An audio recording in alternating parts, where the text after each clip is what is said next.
नमस्कार, मैं हूं प्रशांत चरहे। नए कृषि कानूनों को वापस लेने की मांग पर अड़े किसान दिल्ली की सीमाओं पर अब भी डटे हुए हैं। फिर चाहे वो सिंघू बॉर्डर हो, टिकरी बॉर्डर हो या फिर दिल्ली से लगे कोई दूसरे और बॉर्डर, किसानों ने इन बॉर्डर पर डेरा डाल रखा है। और इतना ही नहीं, बल्कि गाजीपुर बॉर्डर पर भी जुटे हुए हैं ये तमाम किसान कृषि कानूनों को वापस लेने की मांग कर रहे हैं, जबकि सरकार इन कानूनों को किसानों के लिए लगातार फायदेमंद बता रही है। इतना ही नहीं, सरकार ने किसानों को आश्वासन भी दिया है कि कृषि कानूनों में अब वो समाधान के लिए, संशोधन के लिए तैयार भी हैं।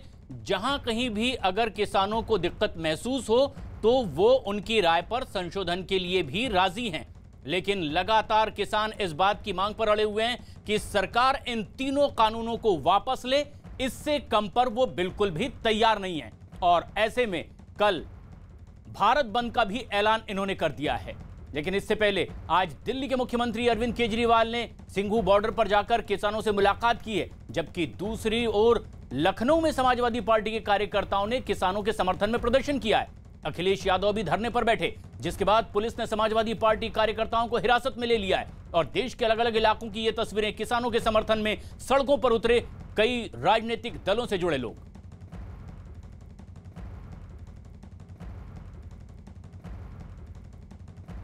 और इस वक्त एक बड़ी खबर आ रही है लखनऊ से। लखनऊ में समाजवादी पार्टी के अध्यक्ष अखिलेश यादव धरने पर बैठ गए हैं। अखिलेश यादव के साथ कई कार्यकर्ता भी धरने पर बैठे हुए हैं। उत्तर प्रदेश के कन्नौज में आज समाजवादी पार्टी की किसान यात्रा है, जिसमें अखिलेश यादव शामिल होने पर अड़े हुए हैं। लेकिन उत्तर प्रदेश पुलिस ने उन्हें बैरिकेड लगाकर रोक दिया है। इस दौरान अखिलेश यादव की पुलिस वालों से बहस भी हो गई। अखिलेश यादव ने पुलिस को चुनौती दी कि वो पैदल ही कन्नौज के लिए रवाना हो जाएंगे। और ये तस्वीरें उसी वक्त की जब अखिलेश यादव अपने घर से बाहर निकल रहे थे और मकसद था कन्नौज पहुंचना, जहां पहले से ही समाजवादी पार्टी के कार्यकर्ताओं ने किसान यात्रा का ऐलान किया हुआ था। लेकिन लखनऊ में इन्हें रोक लिया गया। ऐसे में वहीं रास्ते पर ही अखिलेश यादव धरने पर बैठ गए और उन्होंने कहा कि अगर उन्हें रोका गया तो वो पैदल ही कन्नौज जाएंगे। लेकिन इससे पहले समाजवादी पार्टी के कार्यकर्ताओं की सुरक्षा कर्मियों से झड़प भी हो गई। और यह तस्वीर उसी वक्त की जब ऐलान के मुताबिक अखिलेश यादव कन्नौज के लिए निकलने वाले थे और मकसद था किसान बिल के विरोध में लगातार प्रदर्शन कर रहे किसानों के समर्थन में सड़क पर उतरना। और कन्नौज में किसान यात्रा का ऐलान समाजवादी पार्टी ने किया। लेकिन जब सुरक्षा बलों ने इन्हें रोका तो यहां झड़प की भी नौबत आ गई।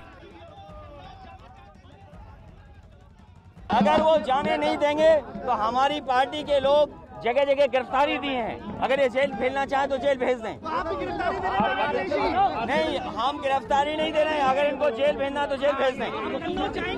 मैं कन्नौज जा रहा हूँ, हमारी गाड़ी फ्लीट सब रोक ली। अब कोई रास्ता नहीं है, पैदल ही जाना है।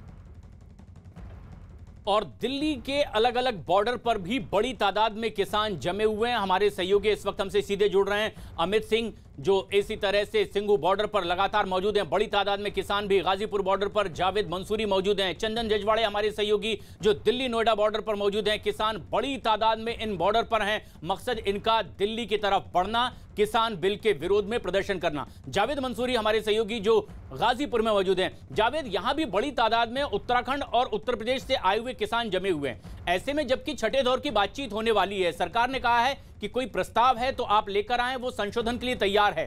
क्या कहते हैं बॉर्डर पर मौजूद ये किसान?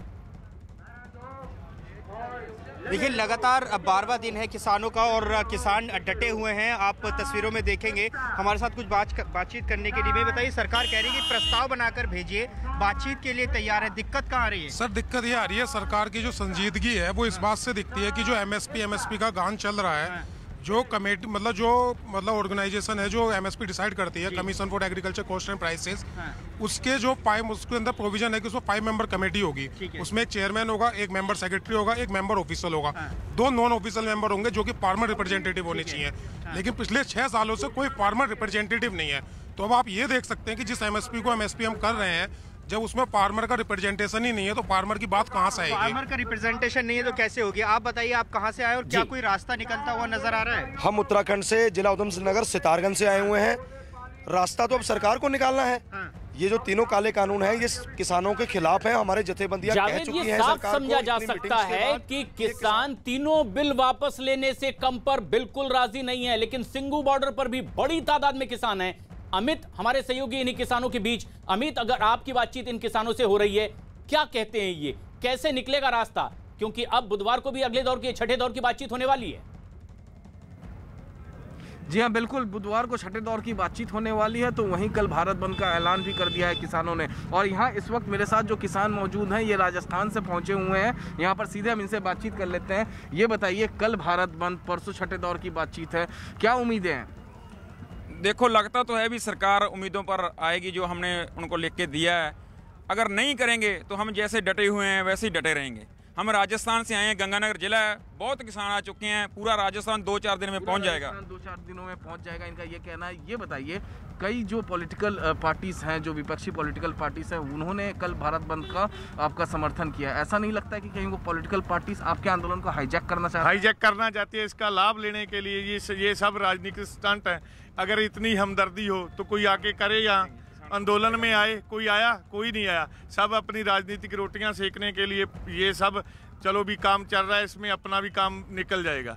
और अमित, ये साफ तौर पर समझा जा सकता है कि किसान राजनेताओं से भी नाराज हैं, आरोप भी लगाते हैं कि वो सिर्फ राजनीतिक रोटियां सेक रहे हैं, लेकिन बॉर्डर पर किसान डटे हुए हैं अपनी मांगों को लेकर। दिल्ली के सिंगू बॉर्डर पर भी चल रहे धरने पर अब पुलिस की सख्ती की वजह से 2 एम्बुलेंस यहां फंस गई थी। और ये एक बड़ी खबर इस वक्त की, किसान धरने पर लगातार बैठे हुए हैं, लेकिन इस बीच जबकि रास्ता बंद है, 2 एम्बुलेंस इस बीच फंस गई थी। इसमें एक धरने पर बैठे किसान के लिए दवा लेकर जा रही थी, जबकि दूसरी एम्बुलेंस में एक मरीज था। लेकिन इनके वहां पहुंचने के बाद भी सुरक्षा बल के जवानों ने रास्ता नहीं खोला है। किस तरह के हालात थे, हमारे सहयोगी बता रहे हैं। हम इस वक्त मौजूद हैं सिंगू बॉर्डर पर और यहाँ पर आप तस्वीरों में देख सकते हैं कि एम्बुलेंस जो है दो यहाँ पर खड़ी है एम्बुलेंस, और दोनों को निकलना है, हरियाणा बॉर्डर में दाखिल होना है। और ये पैरामिलिट्री फोर्सेस से कह रहे हैं कि बैरिकेडिंग खोला जाए, क्योंकि इससे आगे जो है किसान आंदोलन कर रहे हैं। कहाँ जाना है आपको? दवाइयाँ बांटने के किसान मजदूरों के लिए। हाँ, किसानों को दवाइयाँ बांटने के लिए। अच्छा, किसानों को दवाई बांटने के लिए आप जा रहे हैं? मेडिसिन के लिए। तो क्या कहा गया आपसे? अभी देखो, बात करने के हैं। परसों भी इन्होंने रोक दी थी एम्बुलेंस, परसों भी रोक दी थी वहाँ पे इन्होंने। परसों भी रोक दी थी। और भी एक यहाँ पर आप देख सकते हैं कि एक एम्बुलेंस है, इनसे हम बातचीत करते हैं। ये बताइए, आपको कहाँ जाना है? सर हमें जलंधर जाना। सर जलंधर जाना है आपको? तो क्या कहा गया कि बैरिकेडिंग हटाएंगे? कैसे? अरे नहीं है, रास्ता बंद है यहाँ पर, जहाँ से नहीं जा सकते, पीछे से जाओ वापस। तो अब कैसे जाओगे आप? मालूम नहीं रास्ता, यही मेरा रास्ता मालूम था, आगे पता ही नहीं है। किसी से पूछ के ही जाएंगे, पता नहीं आगे जा पाएंगे या नहीं जा पाएंगे। पूछते हैं पैरामिलिट्री फोर्सेस के जवानों से, क्या ये एम्बुलेंस जा सकती है अंदर? एम्बुलेंस जैसा कि हमको आदेश मिला है, हम सिविल पुलिस के अंडर में हैं, जैसे उनका आदेश है उसी हिसाब से हम ड्यूटी निभा रहे हैं। उसी हिसाब से ये इधर आगे पूरा लोहे का बैरियर लगा हुआ है, जिसकी वजह से हम छोड़ नहीं सकते हैं, क्योंकि आगे रास्ता क्लियर नहीं है।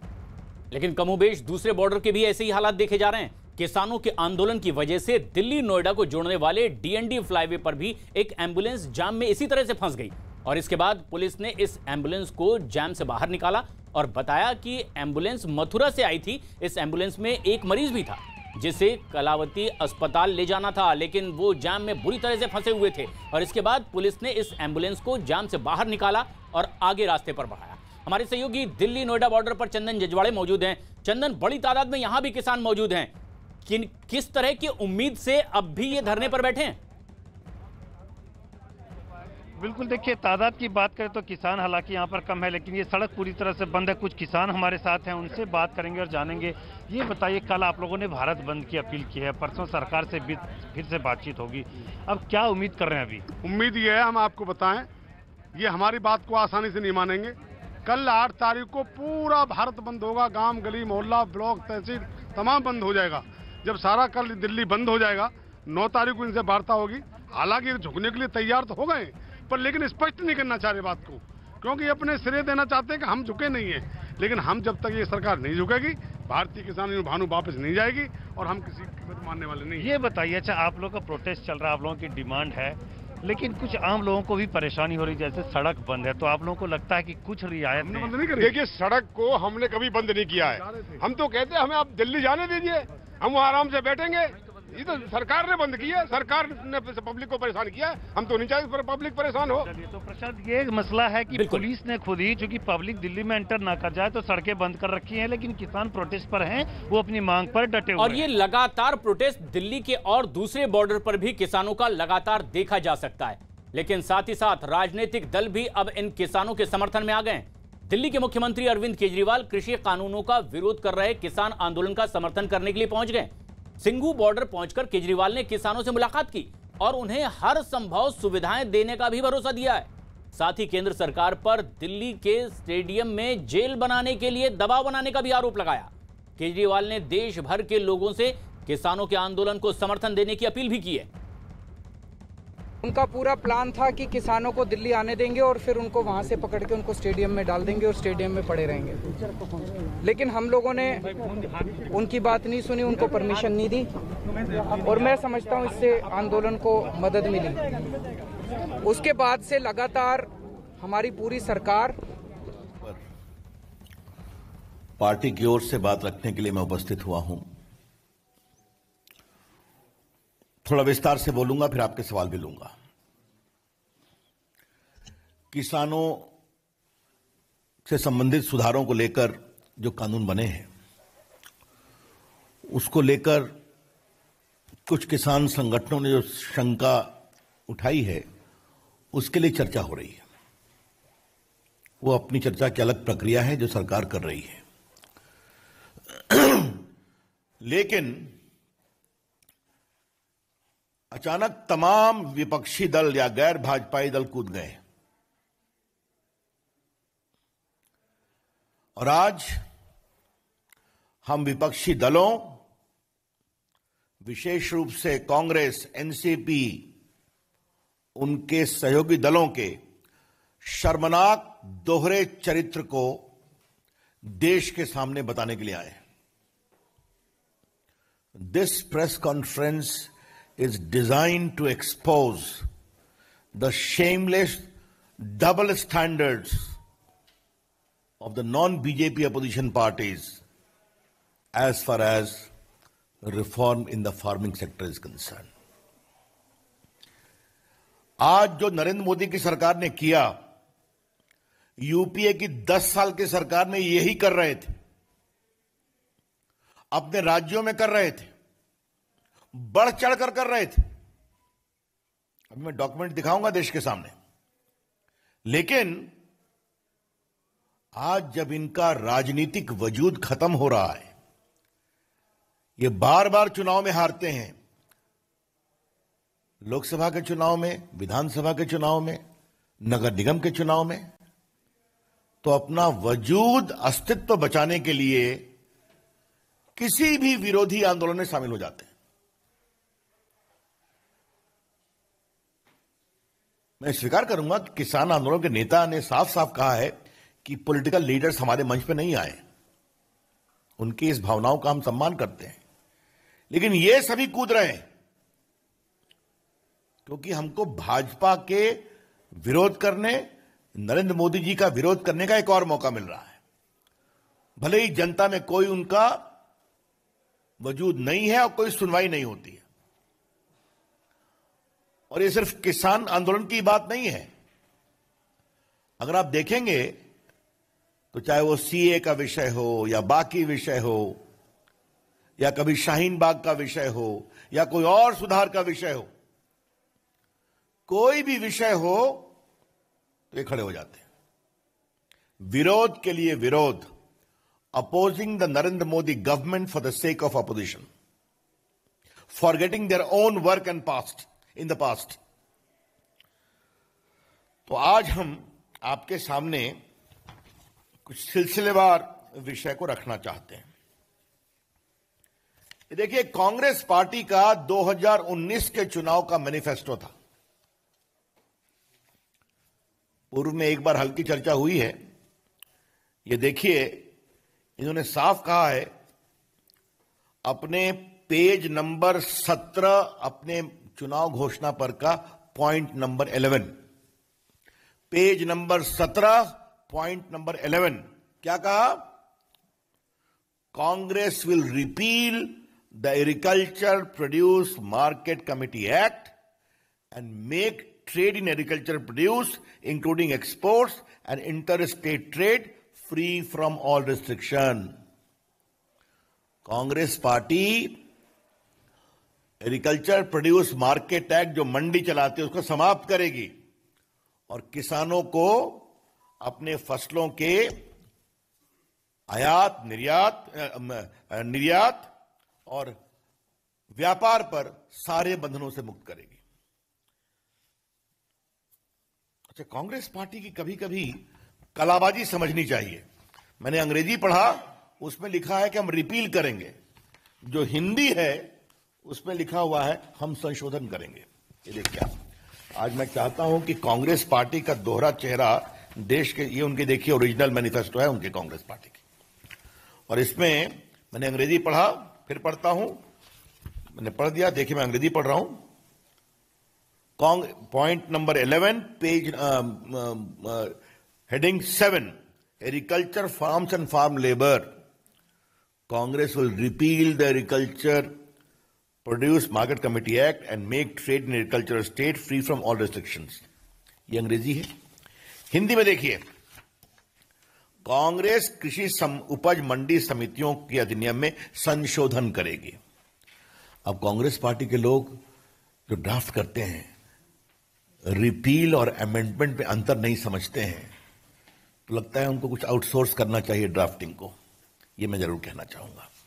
अगर हिंदी भी मान ले तो संशोधन के पक्ष में वो थे जो हमारी सरकार ने किया है। अब जरा आपको हम राहुल गांधी के कुछ वक्तव्य दिखाना चाहते हैं। हमने बार बार कहा था, ये देखिए 2013 में उन्होंने अपने सारे मुख्यमंत्रियों की बैठक बुलाई थी यूपी के सरकार में, और उसमें क्या था, farmers can sell directly in Congress rule states. ये राहुल गांधी ने अपने मुख्यमंत्रियों को निर्देश दिया था। Congress rule states will delist fruits and vegetables from the agriculture produce market committee by January 15 and will give free choice to farmers. तो 2013 में जब उनकी सरकार थी, राहुल गांधी ने बुलाया था ये बैठक। ये आपकी जानकारी में रहना बहुत जरूरी है। तो कांग्रेस पार्टी का इतिहास क्या रहा है ये मैंने आपको बताया, कुछ और बताऊंगा। अब जरा देश के वरिष्ठ नेता शरद पवार जी के बारे में कुछ चर्चा करने की इच्छा है, क्योंकि वो भी इसका विरोध कर रहे हैं। जब वो देश के कृषि और उपभोक्ता मामलों के मंत्री थे, एग्रीकल्चर एंड कंज्यूमर अफेयर्स, तो देश के सारे मुख्यमंत्रियों को चिट्ठी लिखी। अभी मैं आपको 2 चिट्ठी दिखाऊंगा जो उन्होंने 11 अगस्त 2010 को उस समय दिल्ली की मुख्यमंत्री शीला दीक्षित को लिखी, और फिर नवंबर में शिवराज सिंह चौहान को लिखी। देखिए, मैं एक पैराग्राफ पढ़ता हूं शरद पवार का। As you are aware, my dear Sheila ji, as you are aware, the agriculture sector needs well-functioning markets to drive growth, employment, and economic prosperity. This requires huge investment in market infrastructure, including cold chain. And for this, private sector participation is essential, for which an appropriate regulatory and policy environment needs to be in place. अतः इसमें मंडी act में बदलाव जरूरी है, private sector का आना जरूरी है, किसानों को कहीं मंडी में बेचने का अवसर मिलना चाहिए। ये सब इसमें लिखा हुआ है, और ये सब इसमें भी लिखा हुआ है। आपको बताऊं, शरद पवार जी ने शेखर गुप्ता को एक इंटरव्यू दिया था 2005 में यूपीए की सरकार में। उन्होंने क्या, देखिए सवाल क्या है और आंसर क्या है, मैं देश के सामने ले जाना चाहता हूं। What do you see the when do you see the APMC act being abolished? Agriculture produce market mandi act कब तक खत्म होगा? इन्होंने क्या कहा, my own assessment is it will take 6 months maximum. और क्या कहा, unless you are ready to amend the market act and allow the private sector to enter in this area, there will not be any financial support from Government of India to the state. ये तो इस स्तर तक चले गए कि अगर मंडी act में सुधार नहीं करोगे तो भारत सरकार का वित्तीय सहयोग नहीं मिलेगा. ए पेनाल्टी वॉज प्रपोज. ये इनका इंटरव्यू है. तो आदरणीय शरद पवार जी, आप तो बड़े अनुभवी नेता हैं, कई बार मुख्यमंत्री रहे हैं, कई बार मंत्री रहे हैं केंद्र में. आपके दोनों पत्र मैंने पढ़ दिए, आपका इंटरव्यू पढ़ दिया. रिफॉर्म के आप तो नरेंद्र मोदी सरकार से भी अधिक दावा करते रहे हैं और आज आप भी खड़े हो गए. तो इसे अगर शुद्ध राजनीतिक स्वार्थ की राजनीति अपना अस्तित्व बचाने के लिए कहा जाए तो अनुचित होगा क्या? I am giving you proper documentary evidence to show the utter duplicity of the opposition parties. सिर्फ अपना अस्तित्व बचाने के लिए नरेंद्र मोदी जी का विरोध करना है, भले किसान संगठन कहें कि आप मत आइए. आज मैंने सुना है श्रीमान अखिलेश यादव भी मैदान में कूद गए, तो मैं उनको बड़ी विनम्रता से याद कराऊंगा. Akhilesh ji, agriculture standing committee की रिपोर्ट आई है, उसमें आपके आदरणीय पिताजी मुलायम सिंह यादव भी मेंबर हैं, और मैं ऐसा मानता हूं कि अभी वो समाजवादी पार्टी के नीतियों की आखिरी आवाज है, क्योंकि बड़े नेता हैं. उन्होंने भी बहुत साफ साफ कहा है उस रिपोर्ट में कि यह बहुत जरूरी है कि किसानों को मंडियों के चंगुल से मुक्त किया जाए. उसमें बाकी लोगों ने भी कहा है, अकाली के लोगों ने भी कहा है, और समाजवादी पार्टी हो या शिवसेना हो, जब सदन में बहस चल रही थी इन्होंने इसका समर्थन भी किया, सुधार करने की बात की, कुछ सावधानी खाली बात की, लेकिन इन प्रिंसिपल समर्थन किया था. ये सब रिकॉर्ड पर है, मुझे आपको बताने की जरूरत नहीं है. अब जरा मैं कांग्रेस पार्टी की सरकार के समय जो प्लानिंग कमीशन का एक रिकमेंडेशन आया था वो मैं आपको जरा पढ़ना चाहता हूं. ये 12 से 17 के लिए और 11 में पॉलिसी ऑप्शन जो दिया गया प्लानिंग कमीशन का, तो ये planning commission report title report of the working group on agriculture marketing infrastructure, ये मनमोहन सिंह के समय में जो अनुशंसा थी उसमें क्या लिखा हुआ था? सेंट्रल गवर्नमेंट में enact inter state agriculture produce trade and commerce regulation act under entry 42 of union list. तो आज जो हमने काम किया, हमारे करने के 8-9 साल पहले मनमोहन जी की सरकार ये कर रही थी. 2005 में शरद पवार बोल रहे थे, और ये बात देश के सामने बताना जरूरी है कि जिस समय शरद पवार ये बोल रहे थे 2005 में कि अगर आप सुधार नहीं करोगे तो हम वित्तीय सहयोग देना बंद करेंगे, उस समय मनमोहन सिंह की सरकार का समर्थन कौन कौन कर रहे थे? मुलायम सिंह यादव जी की party, RJD, CPI, CPM, TDP और बाकी सभी. शिवसेना साथ नहीं थी. तो आप तो हमसे भी आगे अधिक जा रहे थे.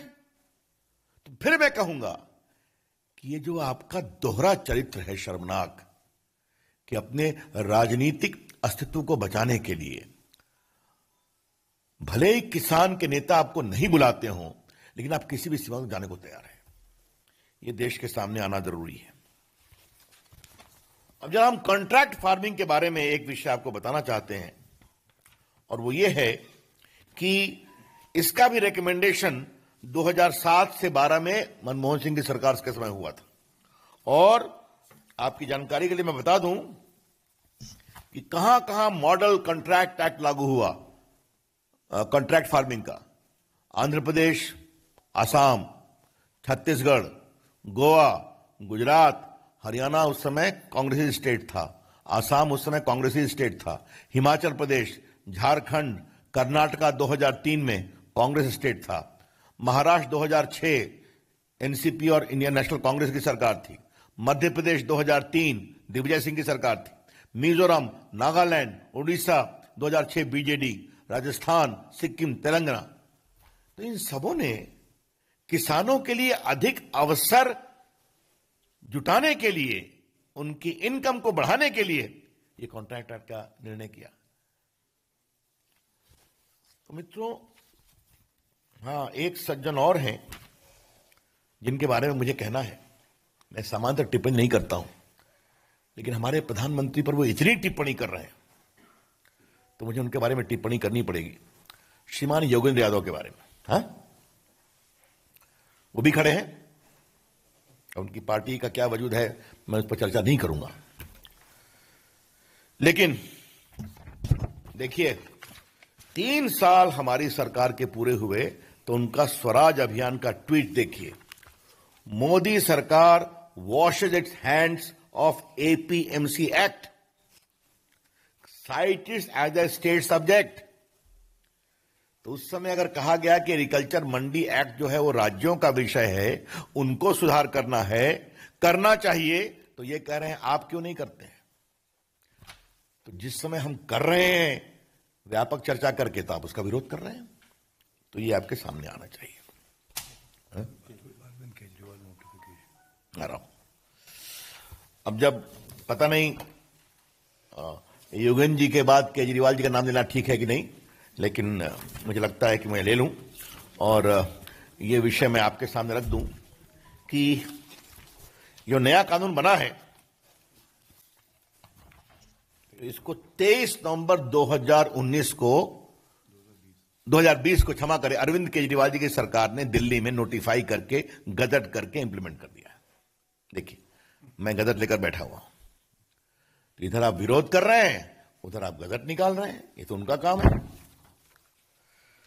तो मैंने आपको विस्तार से बता दिया कि यूपीए सरकार के 10 साल में किसानों के सुधार पर मोदी सरकार के बराबर नहीं, कई बार तो कहा कि हम पेनाल्टी लगाएंगे अगर आप सुधार नहीं करेंगे। तब शरद पवार जी ने पत्र लिखा, मनमोहन सिंह प्रधानमंत्री है, प्लानिंग कमीशन ने पूरा विस्तृत पॉलिसी निर्देश दिया, उसको मालूम किया, कई कांग्रेस की सरकार ने इंप्लीमेंट किया। राहुल गांधी ने स्पष्ट कहा 2019 में कि हम मंडी एक्ट को रिपील करेंगे और हम किसानों के लिए पूरे अवसर पैदा करेंगे। तो आप करें तो देश किसानों का कल्याण, हम उसको तरीके से करें बातचीत करके, तो आप सड़कों पे आते हैं। ये है डबल स्टैंडर्ड्स, हम इसका जबरदस्त विरोध करते हैं। किसान कुछ निहित स्वार्थों के चंगुल में फंसा हुआ है। हम चाहते हैं देश के छोटे मंझोले किसानों को अपने उत्पाद के लिए नए नए अवसर मिलने चाहिए। और कुछ मैं क्लैरिफाई कर दूं, क्योंकि मैं देश का कानून मंत्री भी हूं, किसानों की जमीन न बिकेगी, न लीज पर ली जाएगी, न बंधक होगी। कॉन्ट्रैक्ट के बारे में अगर कोई सोचते हैं किसान, तो उनकी जमीन न तो बिकेगी, न बंधक होगी, न लीज पर ली जाएगी। The farmers land shall neither be on lease nor will be sold nor mortgaged. उनके जमीन पर कोई देनदारी नहीं बनेगी, वो बनेगी तो फसल पर जो कंपनियां आएंगी। बल्कि मैं पढ़ ही देना चाहता हूं, section 8, sponsor prohibited from acquiring ownership right or making permanent modification on farmers land premises, उसका विस्तार से लिखा हुआ है। क्लियर हो गया। दूसरा, आज जो देश में छोटे किसान हैं, मंझोले किसान हैं, अगर वो समय के अनुसार बदलना चाहते हैं, उनके अवसर क्यों नहीं मिलना चाहिए। आईटी विभाग के रूप में मैं इस विषय को देखता हूं। हमने किसानों के लिए एक नेशनल एग्रीकल्चर मार्केट नेम बनाया है, समझे आप, जिस पर किसान अपने को रजिस्टर कर सकता है, अपनी फसल बेच सकता है। सिर्फ आपको मैं कुछ आंकड़े देता हूं और देश के सामने आपके माध्यम से आना बहुत जरूरी है। अभी तक 21 प्रदेशों में 1000 मंडियों ने रजिस्टर किया है नेम पर। 1000 mandis of 21 states have started functioning after being registered on National Agriculture Market Portal. कितने फार्मर हैं? रजिस्टर्ड, 1,68,00,000। कितने ट्रेडर हैं? 1,51,000। ठीक है। और कितने का व्यापार हुआ है? 1,15,000 करोड़ रुपए का। तो आपने देखा, हमने किसानों को एक डिजिटल मंडी दी तो देश के तमाम मंडियां जुटी 1,021 प्रदेशों में, 1,68,00,000 किसान जुटे और 1,15,000 का व्यापार किया है। आप अवसर देते हैं तो इस तरह से किसान उस अवसर के अनुसार अपनी इनकम को बढ़ाने के लिए और नए नए अवसर खोजता है। मैं सिर्फ आपको एक बात और बता के अपनी बात समाप्त करूंगा, बाकी तो सारे विषय आ गए हैं। ये हमने सिर्फ आपको 2 चीज मैं बता दूं। इस कानून के पारित होने के बाद भी हमने खरीफ में जो फसल होती है उसमें 6 फसलों के भुगतान के लिए हमने, और रबी में भी न्यूनतम बिल में वृद्धि की है। और ये चर्चा मैंने बाद में कई बार ट्वीट भी की है, शायद पीयूष जी ने भी किया है, लेकिन यहां आपको बताना जरूरी है कि अभी नवंबर के अंत तक धान के पैडी प्रोक्योरमेंट 318 लाख टन हुआ है, 60,000 करोड़ रुपए का। पैडी का प्रोक्योरमेंट जिसके एमएसपी आती है वो 318 लाख टन हुआ है, 60,000 करोड़ रुपए का। और इसमें से सिर्फ पंजाब ने 202.77 लाख टन का प्रोक्योरमेंट हुआ है, यानी 64%। तो अगर जरा भी हमारा मंडी खत्म करने का इरादा होता या एमएसपी को समाप्त करने का इरादा होता तो इतनी बड़ी खरीद होती क्या? तो ये सब बातें देश के सामने लाना बहुत जरूरी है। नरेंद्र मोदी जी की सरकार किसानों के हित के लिए समर्पित है। नरेंद्र मोदी जी की सरकार किसानों के लिए नए नए अवसर तलाश कर उनकी इनकम में और मजबूती करना चाहती है।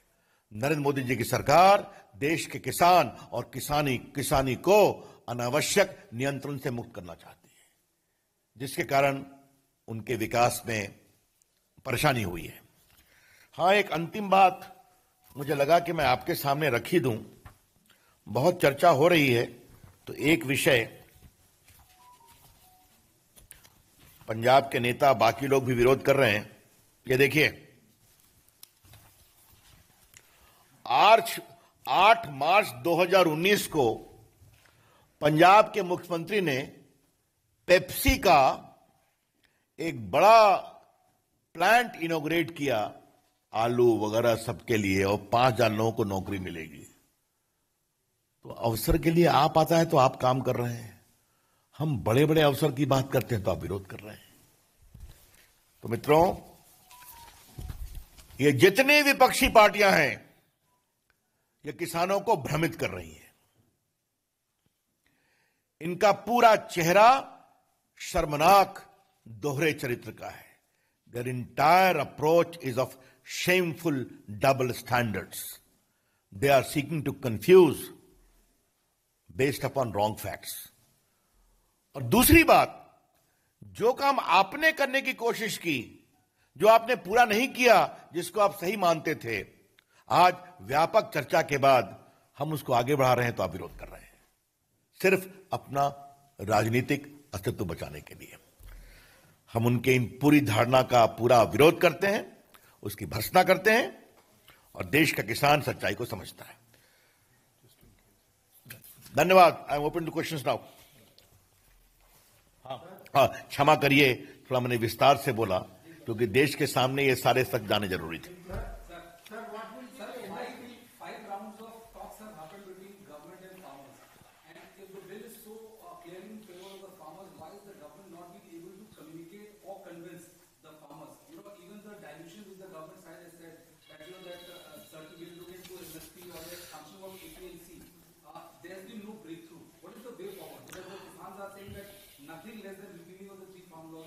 देखिए, मैं उस चर्चा पर मेरा बोलना ठीक नहीं होगा, कि वो चर्चा सरकार के स्तर पर हो रही है, हमारे मंत्रीगण कर रहे हैं, तो इस विषय पर वो चर्चा करेंगे। हमारा मन खुला हुआ है, लेकिन हमने कहा कि हमारा बिल्कुल प्रामाणिकता से मानना है कि ये पूरा कानून किसानों के लिए सहूलियत देता है, अवसर पैदा करता है। अब बाकी चर्चा हो रही है तो वो चर्चा उसको होने दीजिए। It's the same question again. These are matters of discussion there. Here my press conference was substantially focused upon exposing the double standard, hypocrisy and duplicity of the opposition parties. Sanjay ji,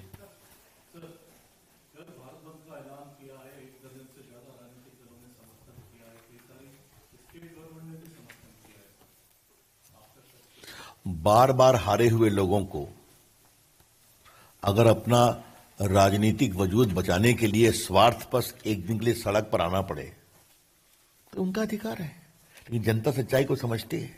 मैं तो फिर कह रहा हूं, अपोजिशन पार्टी के लोग देश का मूड समझें।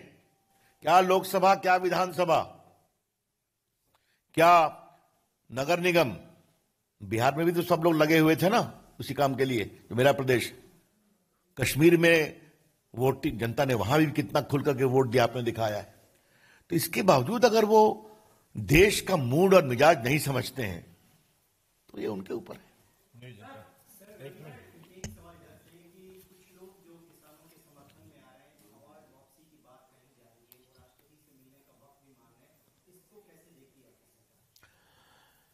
अब देखिए, इस पर मैं क्या कहूं। अवार्ड लेना, अवार्ड वापस करना उनका अधिकार है, लेकिन कुछ लोग अगर अवार्ड वापसी को अचानक प्रसिद्धि का मार्ग अपनाते हैं तो उनको उनके ऊपर है, मुझे कुछ नहीं कहना उस पर। लेकिन अवार्ड वापसी कोई पहली बार नहीं हुई है। इसका एक और कारण है कि 2015 में भी अवार्ड वापसी काफी चला था, हाँ? बिहार के लोकसभा चुनाव के पहले, और जैसे ही हम हार गए हिंदुस्तान लिबरल हो गया, अवार्ड वापसी बंद हो गई। ये भी देखा है देश ने।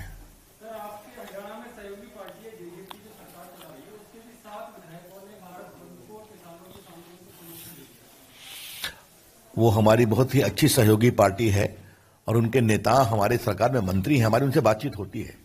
उसका उत्तर देने के लिए मुझे प्रेस की जरूरत नहीं है। किसने? केंद्रीय मंत्री रविशंकर प्रसाद ने बड़ा हमला किया है विपक्ष पर कि वो अपनी राजनीतिक स्वार्थ के लिए किसानों को भ्रमित कर रहे हैं। तो एक और जहां किसान लगातार प्रदर्शन पर अड़े हुए हैं, वहीं किसानों के मुद्दे पर सियासी वार पलटवार का दौर भी लगातार जारी है। नवाब मलिक जी हमारे साथ हैं। सर, अभी आप लोग और पवार साहब विरोध कर रहे हैं, लेकिन 2010 और जब 2011 में जब शरद पवार जी कृषि मंत्री थे तो उन्होंने इसी बिल का समर्थन किया था, और अभी विरोध क्यों सर? देखिए, ऐसा है कि भारतीय जनता पार्टी देश को गुमराह कर रही है। मॉडल एपीएमसी एक्ट और मोदी जी का एक्ट, इसमें फर्क है। कृषि ये कंकरेंस लिस्ट का सब्जेक्ट है। कोई मॉडल एक्ट केंद्र सरकार बनाए और राज्यों को छोड़ दे कि वो क्या निर्णय करना है करें। लेकिन मोदी सरकार के 3 विधेयक में 2 विधेयक ऐसे हैं जो कानून बनाए हैं जिसमें राज्यों को कोई अधिकार नहीं है। पवार साहब ने एपीएमसी में इन्वेस्टमेंट की बात की, लेकिन एपीएमसी के अधिकारों को खत्म करने का अधिकार नहीं दिया। उसमें किसानों और व्यापारियों के बीच में कोई विवाद हो जाए तो एपीएमसी को सारे अधिकार थे, वो उसका निपटारा कैसे करे। तो विरोध उत्तर प्रदेश में भी देखा जा रहा है और यूपी के डिप्टी सीएम केशव प्रसाद मौर्य ने कांग्रेस और समाजवादी पार्टी को कांग्रेस विरोधी बताया है और उन्होंने दावा किया है कि मोदी सरकार में किसानों के लिए सबसे ज्यादा काम हुआ है। कांग्रेस हो, चाहे समाजवादी पार्टी हो, और चाहे मोदी जी के और भाजपा के विरोध की राजनीति करने वाले जो भी दल हैं वह हों, या जन्मजात किसान विरोधी लोग हैं, ये किसानों के हितैषी नहीं हैं, ये किसानों के दुश्मन हैं। माननीय श्री नरेंद्र मोदी जी के नेतृत्व में जब से केंद्र में सरकार बनी है और प्रदेश में आदरणीय योगी जी के नेतृत्व में जब से सरकार बनी है, किसानों के उत्थान के लिए, किसानों की आमदनी बढ़ाने के लिए, किसानों की उपज को खरीदने के लिए जितने अच्छे ढंग से काम हुआ है उतना अच्छा काम कभी नहीं हुआ है। सोमवार